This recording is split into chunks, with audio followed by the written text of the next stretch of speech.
Ora, esta aula é sobre a simulação estocástica de sistemas biológicos, e chama-se simulação estocástica e não modelação estocástica, porque, como vão ver, um modelo, tal como nós definimos modelos com sistemas de equações diferenciais, que é uma abordagem determinista, tem exatamente os mesmos requisitos, ou é quase idêntico à construção de um modelo estocástico. A diferença vai estar na forma como são feitas as simulações, o que implica algumas alterações a nível dos parâmetros, que já vamos abordar. Portanto, o que é a diferença entre um modelo estocástico relativamente a modelos determinísticos?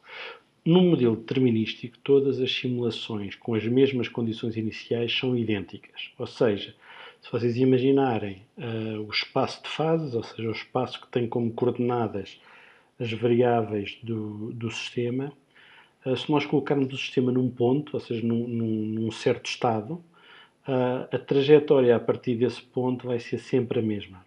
Daí que, num sistema determinístico, as trajetórias no espaço de fases nunca se cruzam, nunca têm intersecções, porque se tivessem uma interseção significava que a partir do mesmo ponto podiam ter trajetórias distintas. Não, num espaço de fases de um sistema determinístico, cada ponto inicial dá origem a uma trajetória exatamente idêntica.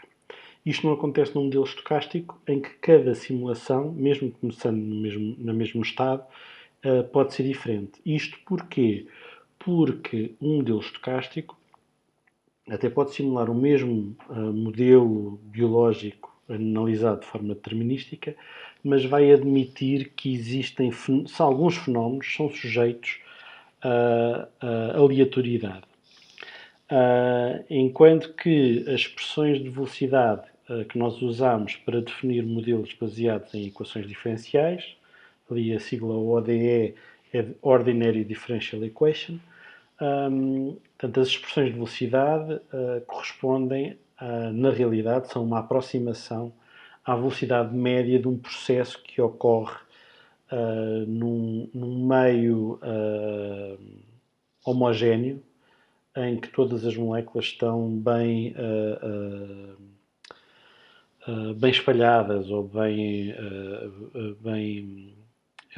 em inglês é um well-mixed, é uma aproximação de que o sistema está bem homogeneizado.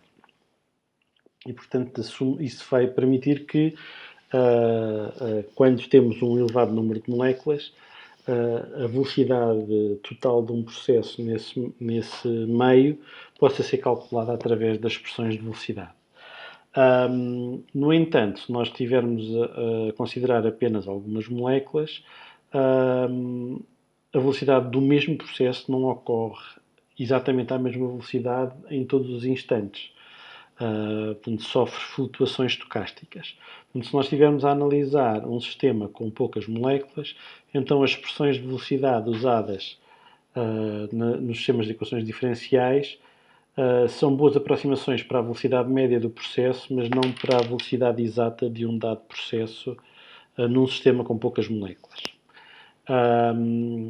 E a verdade é que, quando se fazem simulações estocásticas do mesmo modelo que também é modelado, também é simulado com sistemas de equações diferenciais, geralmente não, como regra, por acaso há umas exceções que já vamos falar, mas como regra, a simulação do sistema determinístico, aquele que é baseado em equações diferenciais, corresponde à média de várias simulações estocásticas. Se eu fizer muitas simulações estocásticas e fizer sempre a média das trajetórias das simulações estocásticas, vou obter algo muito aproximado da trajetória do sistema determinístico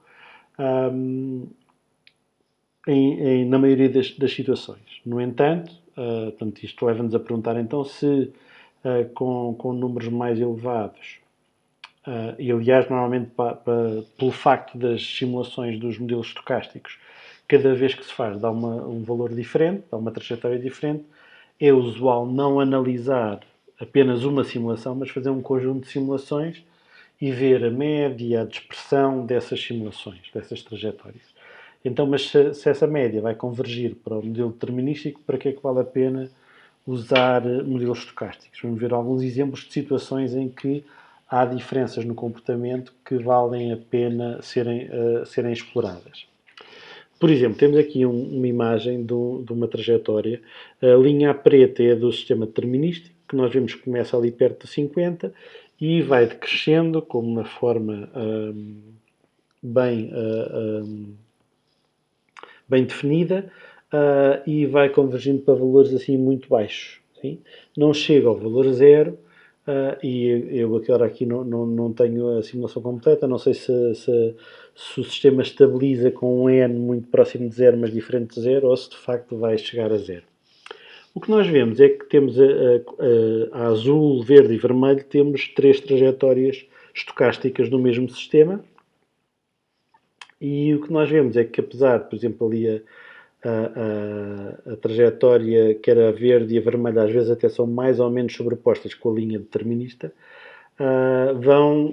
têm desvios ora para cima, ora para baixo, e no caso particular da linha azul nós vemos que bastante mais cedo do que nas restantes simulações e na versão determinista, a variável, neste caso n, atinge o valor zero. E muitas vezes num sistema de dinâmico, quando uma das variáveis atinge o valor zero, pode ocorrer portanto, um fenómeno de extinção, ou seja, a dinâmica do sistema para porque há processos que deixam de acontecer, passam a ter velocidade zero porque um dos reagentes tem concentração zero, ou então podem ser mesmo eventos catastróficos para a dinâmica do sistema, ou seja, o sistema entra num regime que ou deixa de funcionar ou leva a uma acumulação muito grande de uma substância, por exemplo.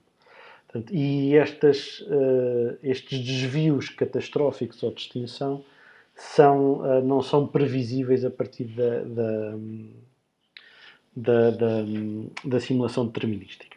Portanto, só podemos observar a frequência com que ocorrem estes eventos, e se calhar se nós fizéssemos, imaginem, 100 simulações estocásticas e em 20 delas ocorresse um evento de extinção, podíamos dizer que este tipo de sistemas, com 20% de probabilidade, durante um período de 5 unidades de tempo, levam a um fenómeno de extinção, por exemplo.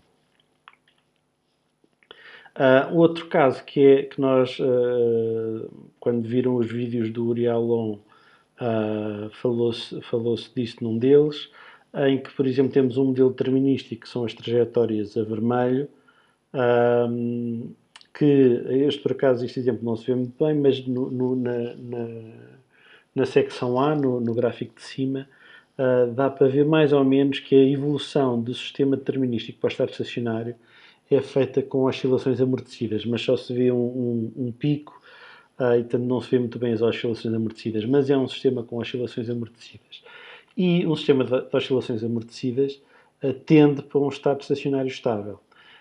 No entanto, se o sistema for estocástico, se estiver sujeito a ruído, o que vai acontecer é que o sistema até pode estar a tentar aproximar-se desse estado estacionário estável, mas o ruído vai afastá-lo novamente do estado estacionário estável e muitas vezes há sistemas em que já foi demonstrado que, apesar de terem condições para terem oscilações amortecidas, a presença de ruído leva a que tenham oscilações irregulares, mas estáveis ao longo do tempo. Ou seja, as oscilações variam em amplitude,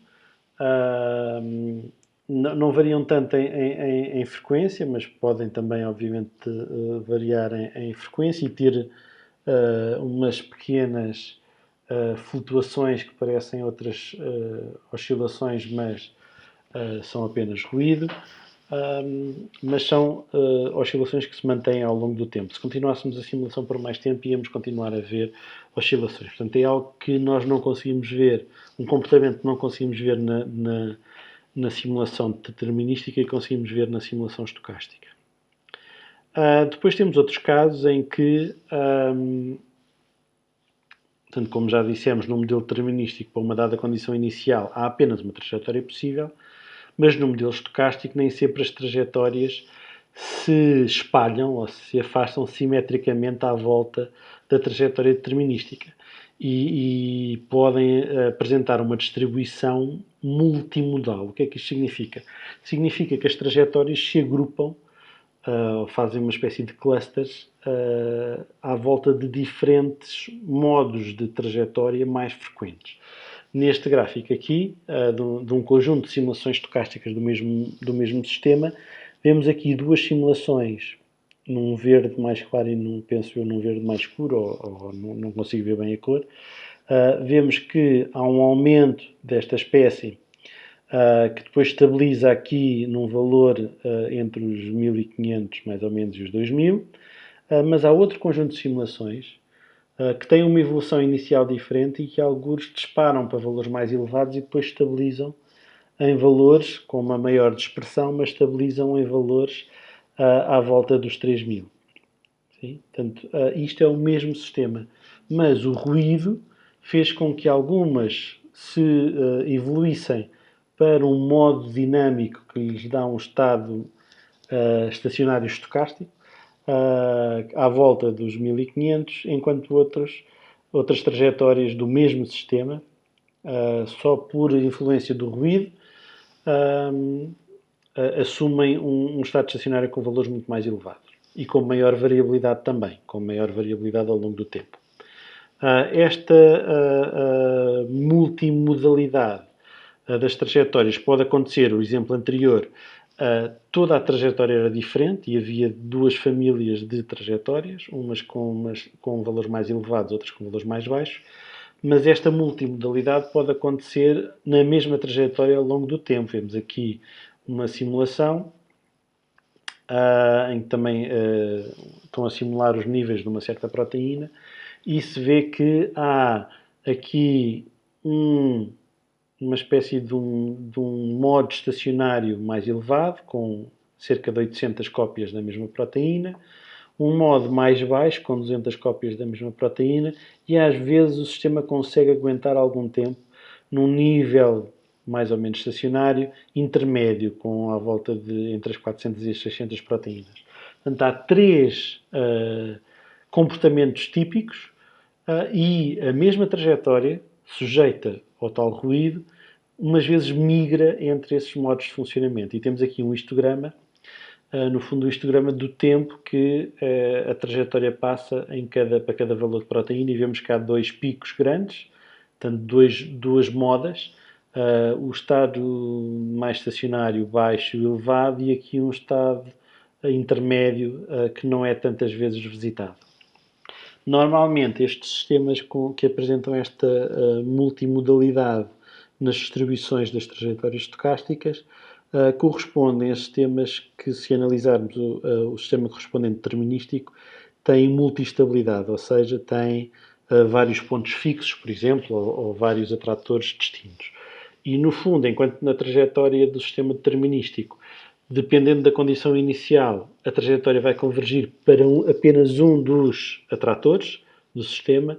Num sistema estocástico, apesar de começarmos no mesmo estado, o ruído pode fazer com que a trajetória do sistema atravesse as fronteiras das bacias de atração dos atratores e, umas vezes, a trajetória vai migrar para próximo de um dos atratores e, noutras situações, vai sair outra vez da bacia de atração desse atrator e migrar para um atrator diferente.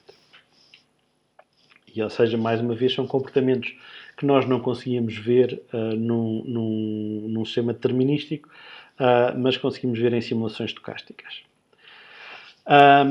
Portanto, em que situações como é que nós sabemos em que situações é que é conveniente usar simulações estocásticas? Portanto, é sempre necessário usar simulações estocásticas sempre que estamos interessados em estudar o impacto do ruído na dinâmica dos sistemas biológicos, e todos os sistemas biológicos estão expostos a fontes de ruído, mas nem sempre é necessário, para estudar esse impacto, usar simulações estocásticas. Isto porque nós podemos dividir mais ou menos as fontes de ruído em sistemas biológicos em fontes extrínsecas e em fontes intrínsecas.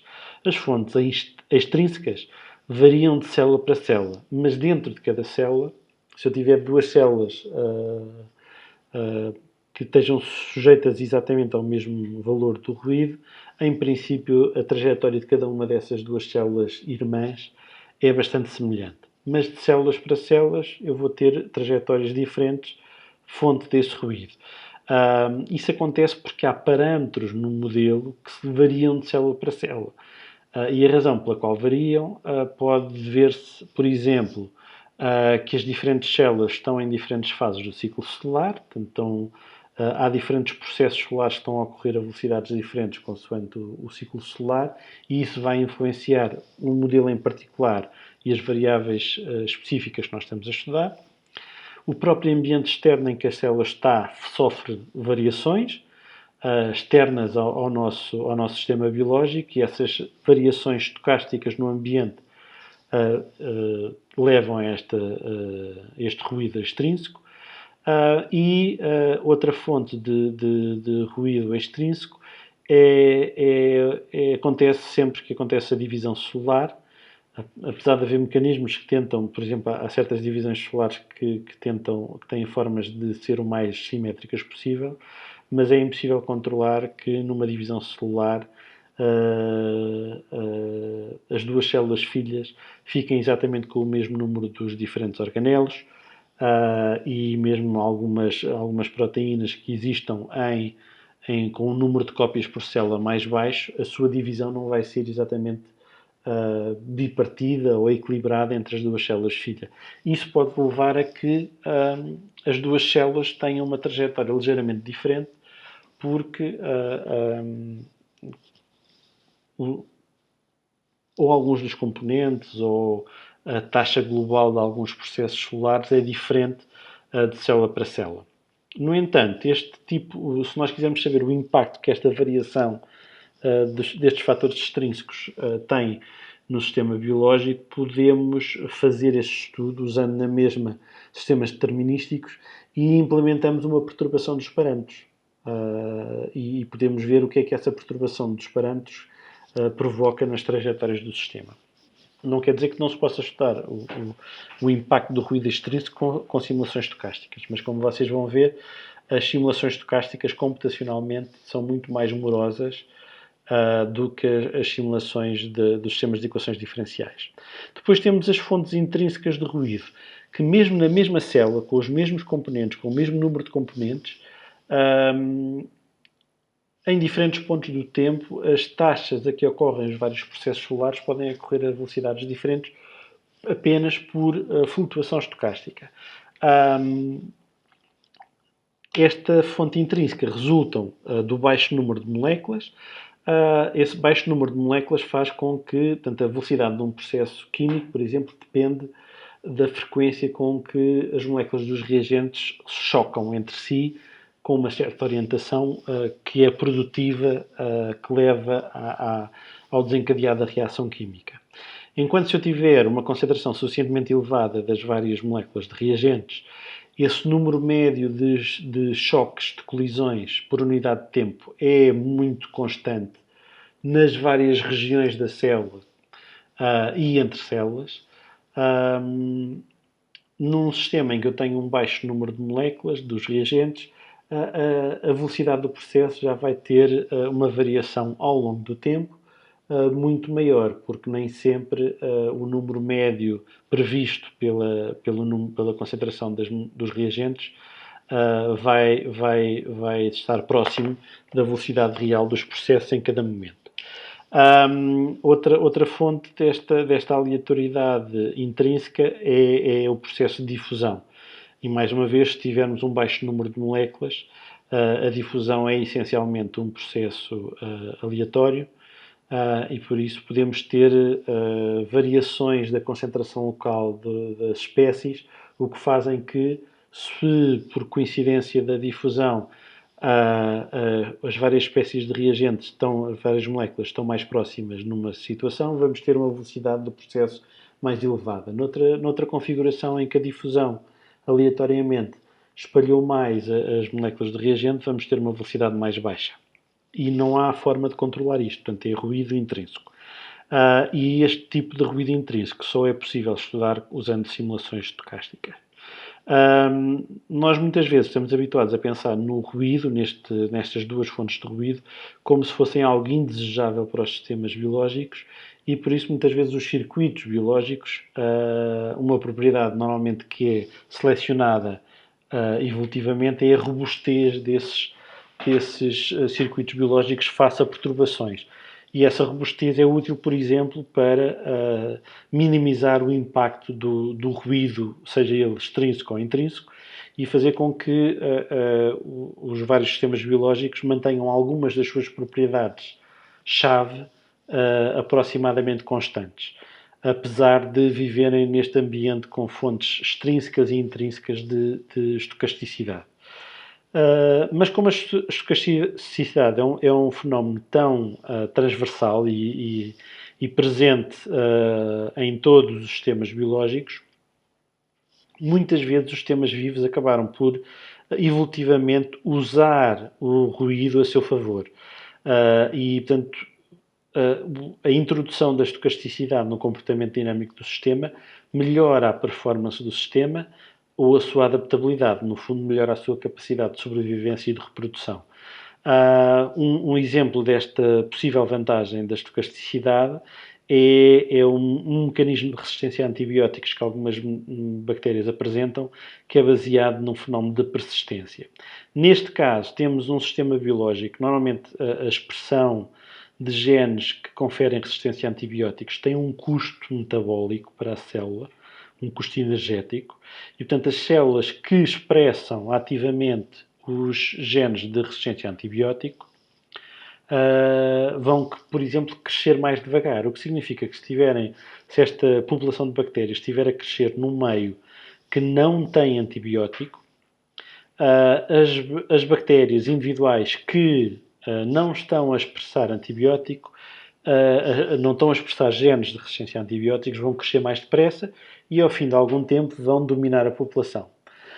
Mas, no entanto, se o sistema biológico que define, que regula a expressão desses genes de resistência a antibióticos apresentar, por exemplo, uma bistabilidade, ou seja, tiver dois estados estacionários estáveis possíveis, um com expressão mais baixa ou nula e um com expressão mais elevada, e houver se lembrarem da nossa análise de sistemas bistáveis determinísticos, normalmente nós testávamos vários valores iniciais para as variáveis do sistema e com algum conjunto de variáveis iniciais o sistema convergia para o steady state mais baixo, com outros valores das condições iniciais o sistema convergia para o steady state mais elevado.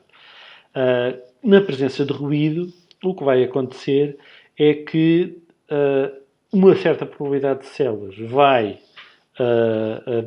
evoluir a sua trajetória ao longo do tempo, vai evoluir para o estado estacionário em que expressa os genes de resistência a antibiótico em quantidade e outra fração da população, por ruído estocástico, não é? Por fontes extrínsecas ou intrínsecas de ruído, vai ter a sua trajetória a evoluir para o estado estacionário com a baixa expressão dos genes de resistência antibiótica, baixa ou nula. Portanto, aqui a vantagem é que, quer na presença de antibiótico, quer na ausência de antibiótico, há uma fração da população que está otimamente adaptada.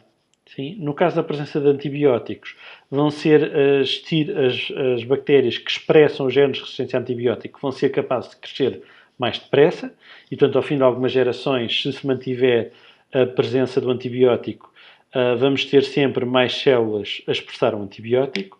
No entanto, cada vez que a célula se divide, portanto, a célula que é selecionada e que se multiplica mais frequentemente é a célula que está a expressar genes de resistência a antibiótico. Mas cada vez que se divide e dá origem a duas células, o ruído pode fazer com que cada uma das células filhas, uma volte a dar origem a uma célula idêntica à mãe, que expressa genes de resistência a antibiótico, e a outra, a célula filha, vai dar origem a uma célula que não expressa genes de resistência a antibiótico.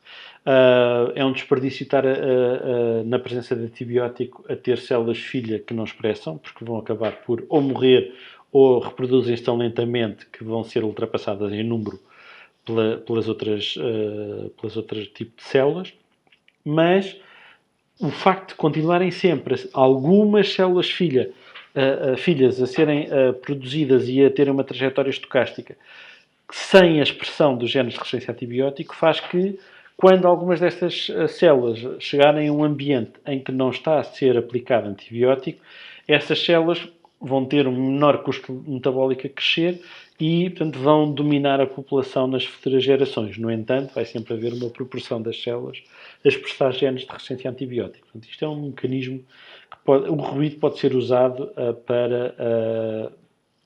como um mecanismo vantajoso para a sobrevivência e adaptabilidade de sistemas vivos. Tipicamente, os sistemas biológicos em que é necessário usar simulações estocásticas são definidos consoante o número de moléculas que estamos a tentar simular. Muitas vezes estes modelos aplicam-se em sistemas que estudam expressão génica, porque a dinâmica da expressão génica e da regulação da expressão génica, isto porque em cada célula, se eu estiver focado num gene, a transcrição só pode ocorrer a partir de um ou no máximo 2 genes, a não ser que haja cópias do mesmo gene ao longo do genoma. Portanto, aqui o número de moléculas de RNA mensageiro que estão a ser sintetizadas num dado momento é sempre um número baixo e, dependendo depois da estabilidade do RNA mensageiro, podemos ter RNAs mensageiros que têm apenas um número de cópias por célula entre os 10 e uma centena. Portanto, são números pequenos que são muito sujeitos a flutuações intrínsecas e por isso é necessário, para estudar em detalhe a sua dinâmica, incluir a estocasticidade na dinâmica destes sistemas. Outro tipo de sistemas que é frequentemente estudado como modelos estocásticos são sistemas baseados em transporte iónico através de canais iónicos. Isto porque, apesar da concentração dos íons que atravessam as membranas biológicas muitas vezes serem concentrações razoáveis e, portanto, o número de moléculas de cadeia ou o número de íons no sistema é bastante elevado. No entanto, há certos destes fenómenos que ocorrem, que são regulados de forma bastante localizada e por isso temos que estudar o que é que acontece ao transporte iónico ou em pequenos domínios da membrana citoplasmática ou em secções de organelos. E isso faz com que nessa região o transporte iónico seja executado por um número de canais relativamente baixo. E como os canais têm um padrão bastante estocástico de abertura-fecho, muitas vezes, apesar do número de íons ser elevado, o padrão de atividade destes canais, em número razoavelmente baixo, tem uma componente estocástica bastante importante.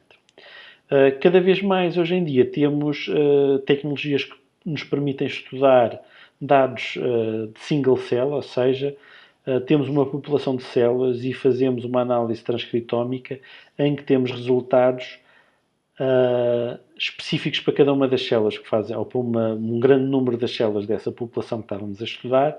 Isso faz com que tenhamos dados que nos dão informação sobre o ruído, e mais uma vez esse ruído pode ter origem extrínseca e intrínseca, e portanto são dados que nos permitem afinar melhor modelos estocásticos e revelar parte da dinâmica celular que é afetada ou que é dominada por esta componente estocástica.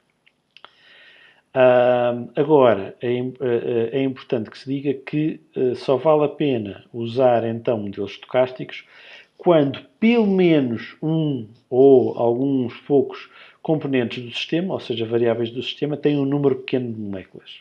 Sim? E quando digo número pequeno de moléculas, estou a falar até algumas centenas. Milhares já normalmente são sistemas que são relativamente bem representados por sistemas determinísticos.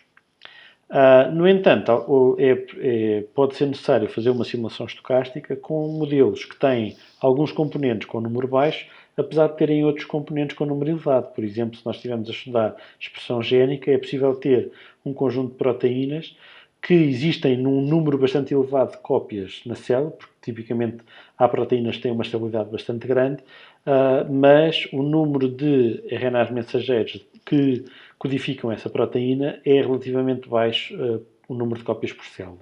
Portanto, apesar das proteínas terem um número mais elevado, as flutuações estocásticas no número de moléculas de RNA mensageiro podem ser propagadas para a molécula com um número maior de cópias. E, portanto, a influência estocástica nos componentes do sistema com menor número de cópias podem-se propagar para os componentes do sistema com maior número de cópias ou moléculas. Nessas situações é possível, se computacionalmente for muito exigente, fazer as simulações estocásticas, é possível fazer modelos híbridos. Nesses modelos híbridos, os componentes com número mais baixo são simulados estocasticamente, e já vamos falar como é que é possível fazer essas simulações, mas a variação do número dos componentes ou da concentração dos componentes que existem em maior número é feita com sistemas de equações diferenciais que são alimentados com valores que vêm da simulação estocástica. Não é? E dessa maneira temos um sistema híbrido que permite otimizar a simulação, apesar de não ser tão exato como os modelos completamente estocásticos. Agora, como é que nós passamos então de um modelo determinístico para um modelo estocástico? Portanto, os modelos, a definição, a informação que é necessário ter para fazer um modelo estocástico ou determinístico é muito semelhante. Portanto, aquilo que nós aprendemos sobre passar de um esquema, de um diagrama de reações para um sistema de equações diferenciais, é muito, o procedimento é muito semelhante para um modelo estocástico.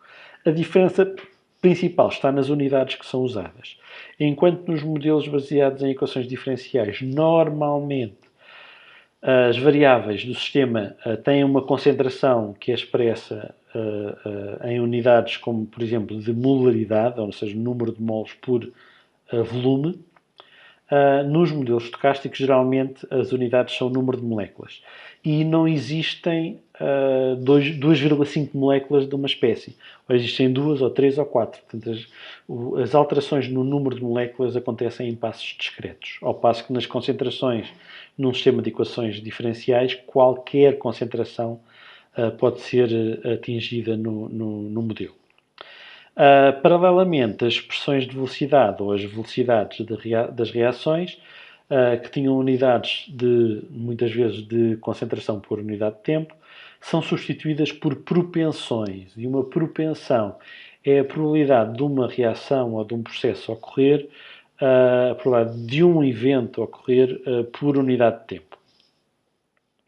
Essas propensões são um valor de probabilidade, portanto variam entre 0 e 1 para um determinado tempo, para uma determinada unidade de tempo, mas dependem, obviamente, do número, por exemplo, de reagentes ou de número de moléculas reguladoras do processo que estejam presentes.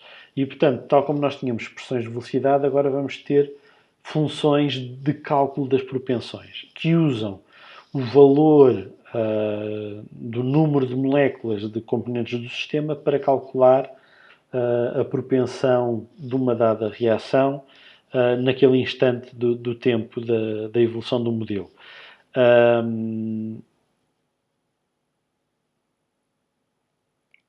Para converter, obviamente há aqui uma diferença de unidades, quer nas unidades de concentração para número de moléculas e nas velocidades para propensões.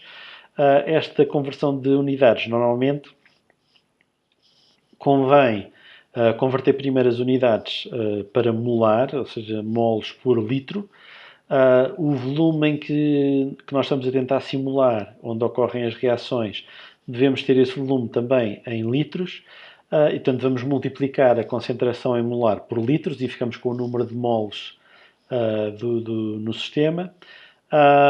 E depois devemos multiplicar pelo número de Avogadro, ou seja, o número de moléculas que existem numa mole dessa molécula, para ter o número de moles. Portanto, e esta conversão é semelhante se estivermos a falar de velocidades e das unidades dos parâmetros cinéticos, das expressões de velocidade que passam a ser as funções de propensão e que também têm, por exemplo, constantes cinéticas associadas. só que vão ter unidades diferentes.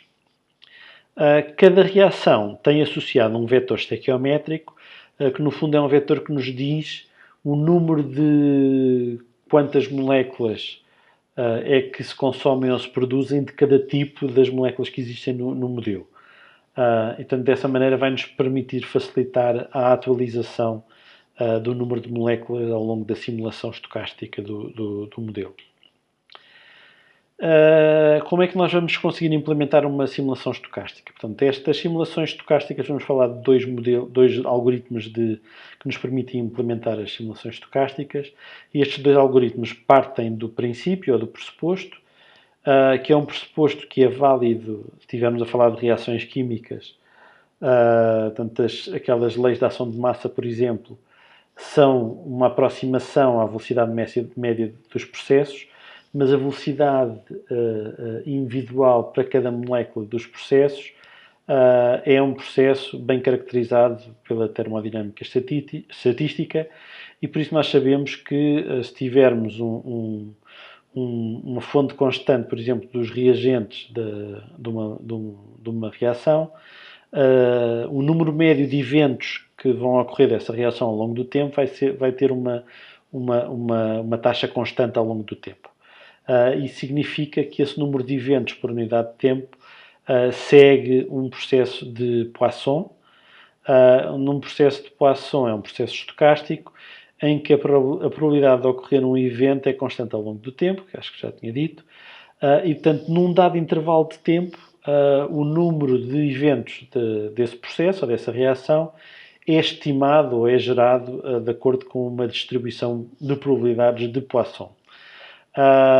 Essa distribuição de probabilidades tem um único parâmetro que define a forma da distribuição. Esse parâmetro normalmente chama-se lambda e corresponde ao número médio de eventos por unidade de tempo.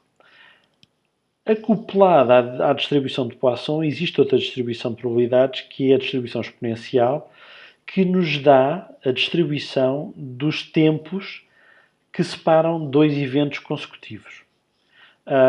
E essa distribuição também se calcula com o mesmo parâmetro, com o lambda, e essa distribuição vai ter uma média, portanto, o tempo médio entre dois eventos consecutivos vai ser 1 sobre lambda. E temos aqui na figura três traçados de distribuições exponenciais com diferentes lambdas. E o que nós vemos é que, por exemplo, com o lambda maior, 1,5, nós temos uma maior probabilidade de ter tempos entre duas reações consecutivas muito baixos, portanto, com o valor de x muito baixo, e vamos ter a probabilidade de ter tempos entre duas reações consecutivas muito elevados, baixos.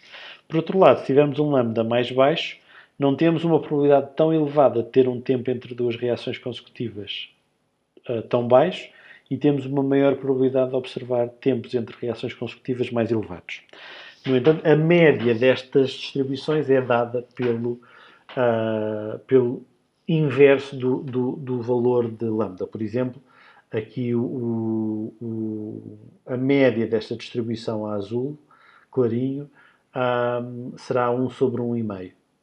Aqui a média da distribuição laranja, ou amarelo torrado, será 1 sobre 0,5, portanto será 2. Portanto, a média da distribuição amarelo será 2. A média da distribuição roxo será 1, e a média do cian será mais baixa do que 1 sobre 1,5. Portanto, é 2 terços. Não é?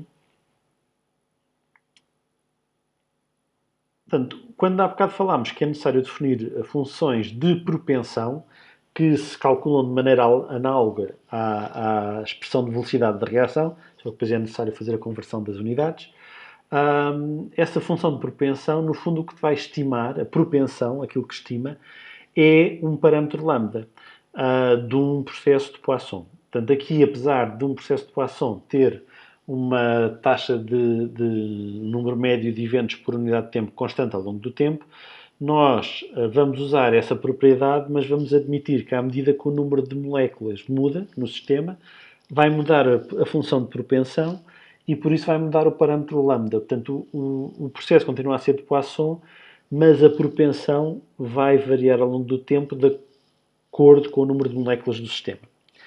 Outra propriedade que vai ser útil para poder implementar ou que está na base de alguns destes algoritmos de simulação estocástica é que se nós tivermos dois processos que podem acontecer, ou acontece um ou acontece outro, cada um deles com o seu parâmetro, um tem um parâmetro lambda 1 e outro tem um parâmetro lambda 2, nós podemos querer saber não o tempo entre dois processos 1 consecutivos ou entre dois processos 2 consecutivos, mas o tempo entre eventos consecutivos sejam do tipo 1 ou do tipo 2. Nesse caso, esse tempo consecutivo entre esses dois, entre quaisquer dois eventos, sejam eventos do tipo 1 ou do tipo 2, segue uma distribuição exponencial, agora com o parâmetro lambda 1 mais lambda 2. Portanto, se nós tivermos vários processos que podem ocorrer ao mesmo tempo, podemos estimar ou gerar um número aleatório para nos estimar aleatoriamente o tempo até à próxima reação, num único passo, porque podemos condensar as propensões de todos os processos que podem acontecer num único parâmetro, que é o somatório das propensões individuais. Portanto, o algoritmo mais usado para fazer simulação estocástica é o algoritmo de Gillespie, e que está descrito nestes 7 passos, e é um algoritmo simples de implementar. Portanto, nós temos o sistema definido por um vetor n, em que cada elemento do vetor n dá-nos o número de moléculas de cada espécie do modelo.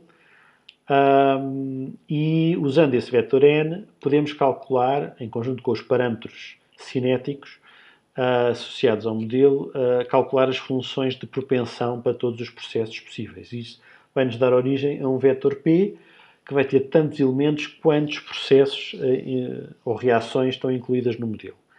Portanto, e esse vetor p vai depender dos parâmetros e vai depender do vetor n.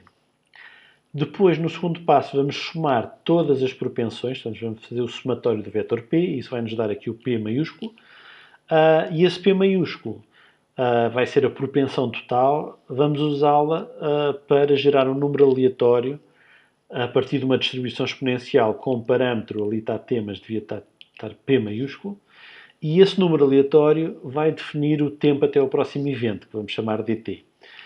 A partir do momento em que determinamos o tempo até ao próximo evento, podemos atualizar a variável tempo, portanto o próximo valor de tempo que nós vamos restar vai ser o tempo anterior mais dt, e agora, nós sabemos que ao fim desse tempo dt vai acontecer uma reação, mas ainda não sabemos qual das reações possível é aquela que vai acontecer. Para isso, vamos gerar um novo número aleatório, agora um número aleatório uniforme entre 0 e 1, e vamos usar esse número para sortear qual a reação que vai ocorrer. E nesse sorteio, a probabilidade de cada reação ocorrer é proporcional à sua propensão individual. E já vamos tentar explicar melhor como é que é feito este sorteio. Portanto, com este novo número aleatório, escolhemos qual é o processo que ocorre e, uma vez que sabemos o processo que ocorre, podemos atualizar o vetor n do número de moléculas de cada espécie do modelo. Portanto, o vetor n no próximo instante, portanto, os diferentes instantes não estão igualmente espaçados no tempo, estão sempre espaçados deste valor dt, que é um valor aleatório, portanto, em cada passo é diferente, mas no próximo instante do tempo que o modelo vai restar, o vetor n vai ser igual ao vetor n mais o vetor estequiométrico da reação que foi escolhida. E isso vai, desta forma, vamos atualizar o número de moléculas que estão presentes no nosso sistema. Portanto, eu disse que o tempo, o salto entre dois passos consecutivos da simulação, o tempo é sempre diferente, mas este algoritmo garante que sempre que um número de moléculas muda, nós vamos estar a tomar nota dessa mudança. Portanto, nós acompanhamos todos os processos que ocorrem, processo a processo, ou reação a reação. Uma vez que atualizamos o sistema, já temos o tn mais 1 e o n no instante n mais 1, voltamos ao passo 1 e vamos iterativamente avançando na simulação até chegar a um tempo que ultrapasse o tempo final desejado. Portanto, aquilo que nós queremos é fazer a simulação, imaginem, por 10 segundos, por 20 segundos, pelo tempo que for. Agora, se nós tivermos o somatório das funções de propensão tiver um valor muito elevado, significa que o intervalo entre tempos entre eventos vai ser muito, muito pequeno. E então a simulação vai avançar muito, muito, muito, muito devagar, porque vão estar a acontecer muitos passos. E isso pode tornar uma simulação estocástica muito morosa computacionalmente.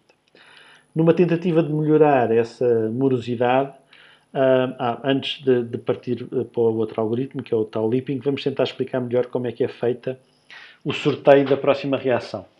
Portanto, primeiro é feito o sorteio do número da distribuição exponencial, o número aleatório da distribuição exponencial, usando a soma das propensões, o P maiúsculo. Isso vai nos dar um dt, que somado ao tempo no instante anterior, vai nos dar o tempo no próximo instante da simulação. Depois nós vamos construir, nós temos os valores de propensão individual para cada processo. Neste exemplo tínhamos n processos que podiam acontecer em cada instante. E vamos fazer uma soma cumulativa dessas propensões normalizadas, ou seja, vamos dividir cada propensão pelo P maiúsculo, ou seja, pelo somatório do vetor P.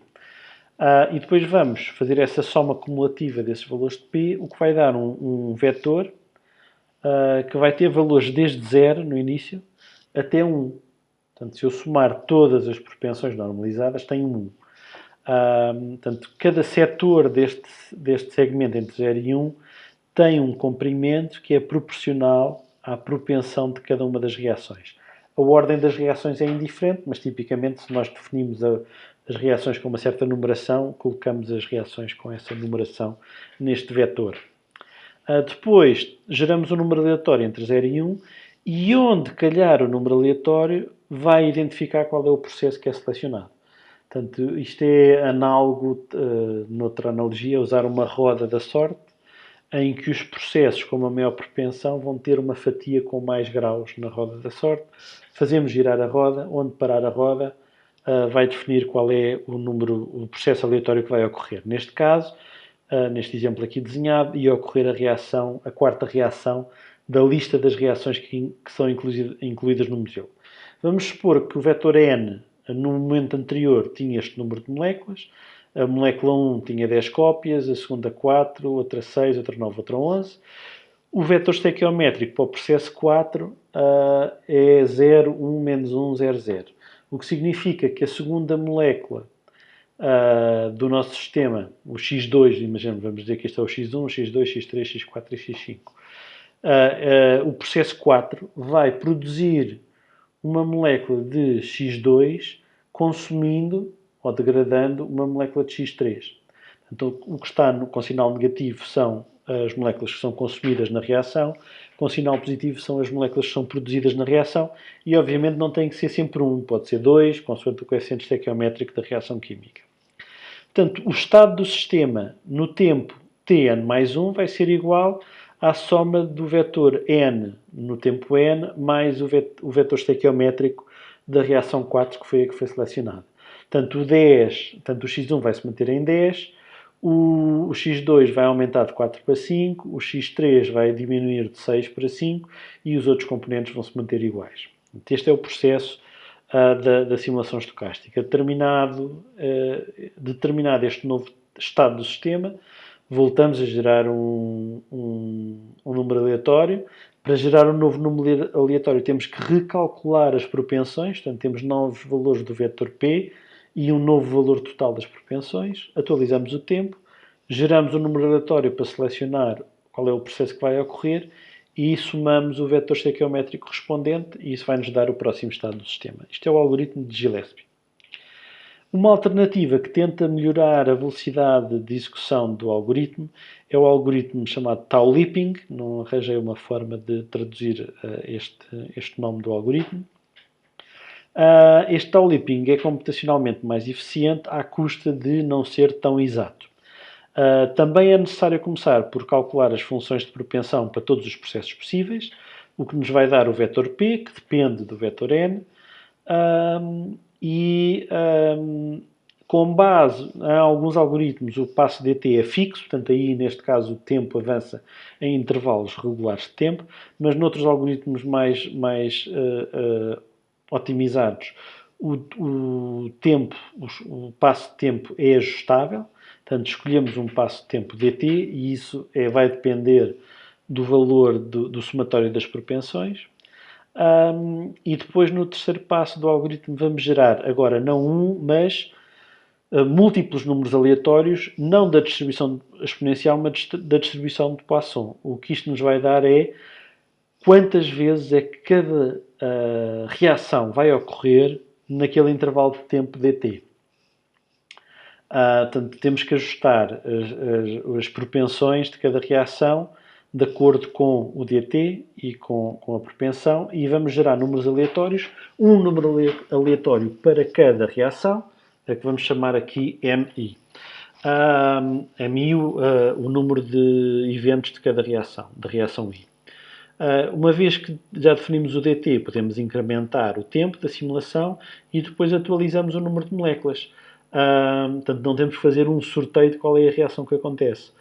Vamos simplesmente, a todas as reações que acontecem, vamos somar o seu vetor estequiométrico. Portanto, se uma reação acontece 3 vezes, temos que somar 3 vezes o vetor estequiométrico dessa reação. Obviamente, se calhar algumas reações vão acontecer 0 vezes, outras vão acontecer 2 vezes. O dt não pode ser tão grande que aconteçam muitas reações em simultâneo. Já vamos explicar porquê. Depois de fazer a atualização, ou seja, somamos ao vetor n os vários vetores estequiométricos das reações que aconteceram multiplicados pelo número de vezes que aconteceram, e aqui o m foi determinado, foi um número aleatório da distribuição de Poisson, com os parâmetros de propensão correspondentes a cada reação, e atualizamos o vetor estado, o vetor n, e voltamos ao passo 1 e voltamos a repetir iterativamente até chegarmos ao tempo final desejado. Estes dois algoritmos, o Gillespie e o Tau-Lipping. O Tau-Lipping é mais rápido, o Gillespie é mais exato.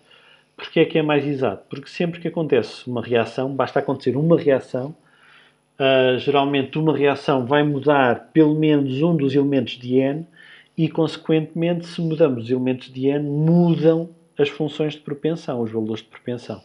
O que significa que, a partir do momento em que ocorre uma reação química, as outras reações, ou aquela própria reação, vai mudar a sua propensão para acontecer nos instantes seguintes.